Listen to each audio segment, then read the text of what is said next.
अवधूत चिंतन श्री गुरुदेव दत्त श्री स्वामी समर्थ. स्वामी भक्तांनो, आपण सगळेच आयुष्यामध्ये एक स्वप्न बाळगतो.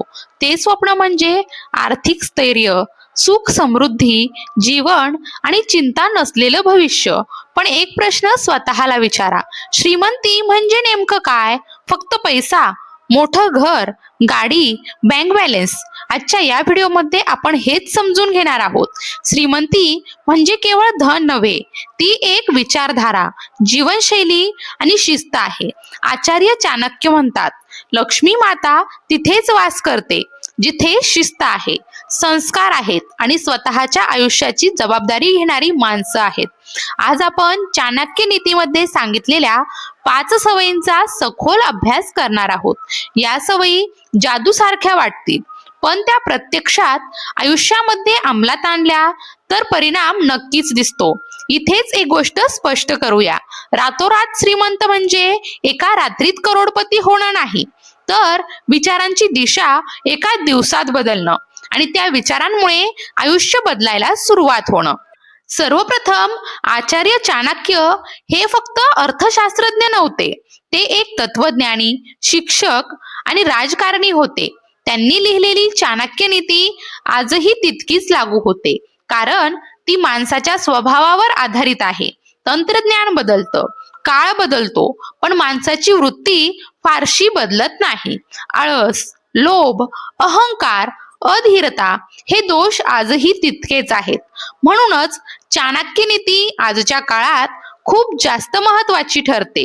मित्रांनो, चाणक्य नीतीमध्ये सर्वात पहिल्यांदा सांगितलेली सवय म्हणजे कष्ट करण्याची तयारी. चाणक्य स्पष्ट सांगतात, आळस हा माणसाचा सर्वात मोठा शत्रू आहे. जो माणूस आजचं काम उद्यावर ढकलतो त्याचं उद्या कधीच येत नाही. आपण अनेकदा म्हणतो, योग्य वेळ आली की करेल, पण खरी गोष्ट अशी आहे की योग्य वेळ आपणच निर्माण करायची असते. कष्ट म्हणजे फक्त शरीराला श्रम देणं नाही, कष्ट म्हणजे विचार करणं, शिकणं, चुकांमधून सुधारणा करणं आणि हार न मानणं. आज जे लोक यशस्वी दिसतात त्यांच्या यशामागे अनेक अपयशांची रांग असते, जी आपल्याला दिसतच नाही. चाणक्य म्हणतात, मेहनतीला कधीच पर्याय नसतो. आज नाही तर उद्या, पण कष्टाचं फळ नक्कीच मिळेल. दुसरी महत्वाची सवय म्हणजे गोड बोलणं, पण खोटं नाही. मित्रांनो, शब्द ही अशी शक्ती आहे जी नातेसंबंध जोडूही शकते आणि तोडू देखील शकते. ज्या व्यक्तीचं बोलणं शांत, समजूतदार आणि प्रेमळ असतं, तिच्या अवतीभोवती आपोआप लोक जमा होतात, कामं सोपी होतात, संधी मिळतात. या उलट कटू बोलणारी व्यक्ती स्वतःच नुकसान करून घेते. चाणक्य सांगतात, वाणीवर नियंत्रण ठेवलं तर अनेक संघर्ष टाळता येतात. लक्ष्मी तिथेच टिकते जिथे घरात शांतता असते, आदर असतो आणि संवाद असतो. वेळ ही अशी संपत्ती आहे जी एकदा गेली की परत कधीच मिळत नाही. चाणक्य म्हणतात, जो वेळेचा आदर करतो, वेळ त्याचा आदर करते.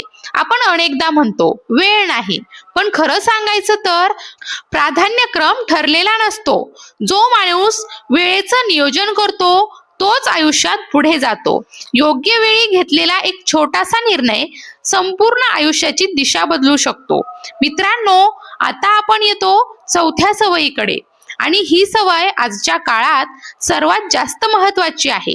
ती म्हणजे अनावश्यक खर्च टाळणं आणि पैशांचं योग्य नियोजन करणं. चाणक्य नीतीमध्ये स्पष्ट सांगितलं आहे की संपत्ती कमावणं जितकं महत्वाचं आहे, तितकंच महत्वाचं आहे ती टिकवून ठेवणं. अनेक लोक आयुष्यभर मेहनत करतात, पण तरीही आर्थिक अडचणीत असतातच. याचं कारण एकच, कमाईपेक्षा खर्च जास्त. आपण अनेकदा भावनेत येऊन खर्च करतो. लोक काय म्हणतील, समाजात आपली प्रतिमा कशी दिसेल याचा विचार करून गरज नसताना देखील वस्तू घेतो. पण चाणक्य सांगतात, जो माणूस आजच्या भविष्याचा विचार करत नाही तो उद्या परिस्थितीचा गुलाम बनतो. बचत म्हणजे कंजूसपणा नाही, बचत म्हणजे स्वतःच्या आणि कुटुंबाच्या सुरक्षिततेची तयारी. कठीण काळात बँक बॅलन्स तुमचं खऱ्या अर्थाने पाठबळ बनतं. तेव्हा खर्च करताना स्वतःला एकच प्रश्न विचारा, हे खरंच आवश्यक आहे का? पाचवी आणि शेवटची सवय ऐकायला साधी वाटते, पण तिचा परिणाम फार खोलवर होतो. ती म्हणजे इतरांना मदत करणं. चाणक्य नीतीनुसार दान केल्याने संपत्ती कमी होत नाही, तर ती वाढते. इथे दानाचा अर्थ फक्त पैसा देणं असा नाही. वेळ देणं, मार्गदर्शन करणं, कोणाचं मन हलकं करणं हे सुद्धा दानच आहे.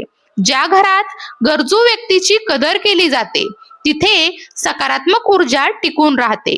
दानामुळे माणसाचा अहंकार कमी होतो आणि मन अधिक शांत होतं. लक्षात ठेवा, ज्याला देण्याची सवय असते त्याच्याकडे आयुष्य देण्यासाठी पुन्हा पुन्हा काही ना काही पाठवतच राहतं.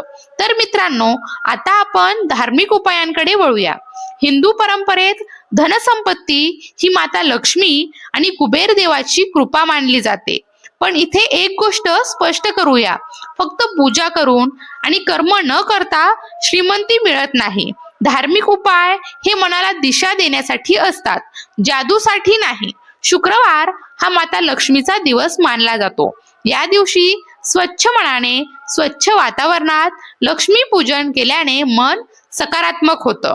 मंत्र जप, स्तोत्र पाठ हे मन एकाग्र करण्याचं साधन आहे. जेव्हा मन शांत होतं तेव्हा निर्णय चांगले होतात आणि चांगले निर्णय श्रीमंतीकडे घेऊन जातात. दान, दया, सेवा या गोष्टी धर्माचा आत्मा आहेत आणि हाच आत्मा खऱ्या अर्थाने लक्ष्मीला आकर्षित करतो. इथे एक अतिशय महत्वाची गोष्ट लक्षात घ्या, पैसा गेला तर तो परत कमावता येतो, पण आरोग्य गेलं तर सगळंच व्यर्थ ठरतं. चाणक्य नीती अप्रत्यक्षपणे सांगते, आरोग्य हीच खरी संपत्ती आहे. ताणतणावात अतिलोभ, असमाधान हे सगळं आरोग्य बिघडवतं. म्हणूनच श्रीमंतीचा अर्थ फक्त पैशात मोजू नका, ती मनशांतीत, कुटुंब सुखात आणि समाधानात देखील आहे. तर मित्रांनो, आज आपण पाहिलं की श्रीमंती ही एखाद्या लॉटरी सारखी नाही, तर ती एक प्रवास आहे आणि त्या प्रवासात 5 सवयी तुमचा मार्ग दाखवतात. कष्ट, मधुर वाणी, वेळेचं नियोजन, आर्थिक शहाणपण आणि इतरांची मदत हे सगळं एकत्र आलं तर आयुष्य हळूहळू बदलायला लागतं. लक्षात ठेवा, कर्म करा, श्रद्धा ठेवा आणि संयम बाळगा. श्रीमंती हे केवळ स्वप्न न ठेवता ते ध्येय बनवा आणि त्या दिशेने दररोज एक पाऊल टाका. या 5 सवयींपैकी कोणती सवय तुम्ही आधीपासूनच पाळता आणि कोणती आजपासून सुरू करणार आहात ते मला नक्की सांगा. तुमचे अनुभव कमेंटमध्ये नक्की शेअर करा. अशाच प्रकारचे अध्यात्म, जीवनमूल्य, व्रत उपासना आणि मार्गदर्शनात्मक व्हिडिओसाठी आपल्या श्री स्वामी समर्थ यूट्यूब चॅनलला नक्की सबस्क्राईब करा. भिवू नकोस, स्वामी सदैव पाठीशी आहेत.